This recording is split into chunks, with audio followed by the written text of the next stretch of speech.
एक गोपनीय माहिती परवा संध्याकाळी भेटली होती की अशा प्रकारचे इलिगल पार्टीचे आयोजन करण्यात आलेली आहे. त्यावर क्राईम ब्रांचची एक स्पेशल टीम गठीत करण्यात आली होती आणि ते एक ट्रॅप लावून त्या ठिकाणी रेड केलेली आहे. खऱ्या अर्थाने आयोजकांनी व्हेन्यू पण जे सगळे पार्टिसिपेंट्स होते त्यांना अत्यंत उशिरापर्यंत गोपनीय ठेवली होती आणि लास्ट मोमेंटवर त्यांना पण व्हेन्यू त्यांनी कळवले होते.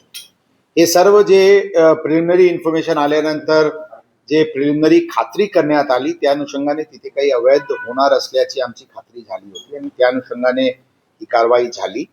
तिथे मोठ्या प्रमाणात अवैध दारू साठा सापडलेले आहे. ते दारूची परवानगी त्यांना होती, परंतु ती 11-11:30 वाजेपर्यंतची होती. परंतु उशिरापर्यंत तिथे हे पार्टी चालू होती. पार्टीची कोणताही परवानगी त्यांनी घेतली नव्हती. लाऊडस्पीकरची कोणताही परवानगी घेतली नव्हती. कॉंग्रिगेशनची कोणताही परवानगी घेतली नव्हती. काही रेडमध्ये काही छोट्या प्रमाणात 3 ग्राम गांजा पण सापडलेले आहे.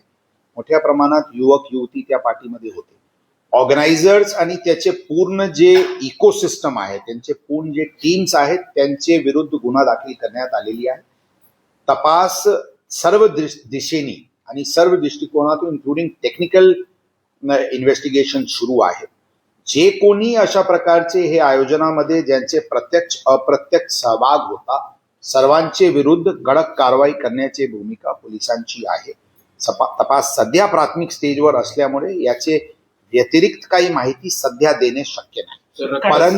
परंतु एक गोष्टी नक्की आहे की लोकांनी जोपर्यंत नाईट लाईफ एन्जॉय करत असताना नियम आणि कायद्याचे अनुसरण राहतील त्याबद्दल आमचे कोणत्याही प्रकारचे आक्षेप नाही. परंतु नियम आणि कायद्याचे पलीकडे जाऊन कोणी अशा प्रकारचे आयोजन करत असते तर मागे पण अशा प्रकारची कारवाई झालेली आहे आणि पुढच्या काळात आणखी कडक कारवाई होईल याचे मी सगळ्यांना गवाही देतो. शहरात रस्त्यावर डिसिप्लिन असण्याचे दृष्टिकोनातून पोलिसांचे नाकाबंदी असो, ड्रंक अँड ड्राईव्हची विरुद्धची कारवाई असो, इन्क्रीज व्हिजिबल पोलीस प्रेझेन्स असते. विशेष करून फ्रायडे आणि सॅटर्डेला आपल्याला मोठ्या प्रमाणात शहरात मध्ये दिसतील. आम नागरिक पुण्याचे त्यांचे सुरक्षाची जबाबदारी पोलीस दलांची आहे आणि त्या दृष्टिकोनातून आमचे दल पूर्णपणे प्रयत्नशील आहे आणि त्याचे 100% त्यामध्ये कारवाई जोरात आणि अत्यंत गंभीर रीत्याने करण्याची आमची भूमिका आहे. सर, याच्यात काय काय सील केलेलं आहे? त्यांचे जे ठिकाण होता, जे त्यांचे घर, फार्म हाऊस जे काही आपण म्हणणार ते सील करण्यात आलेली आहे. डीजेची इक्विपमेंट्स वगैरे जप्ती करण्यात आलेली आहे.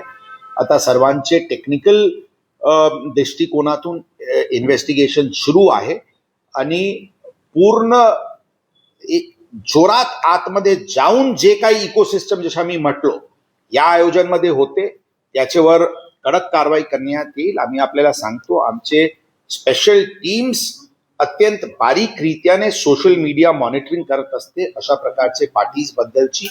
आणि गोपनीय इन्फॉर्मेशन असो किंवा सोशल मीडिया मॉनिटरिंगच्या अनुषंगाने असो, या अशा प्रकारचे इलिगॅलिटीवर पोलिसांची अत्यंत बारीक लक्ष आहे आणि काही एबेरेशन आणि व्हायलेशन दिसला तर सर्वांचे संबंधितांच्या विरुद्ध कडक कारवाई करण्याची भूमिका पोलिसांची आहे. जमावबंदीचा टायमिंग आणखी वाढवलेला आहे का?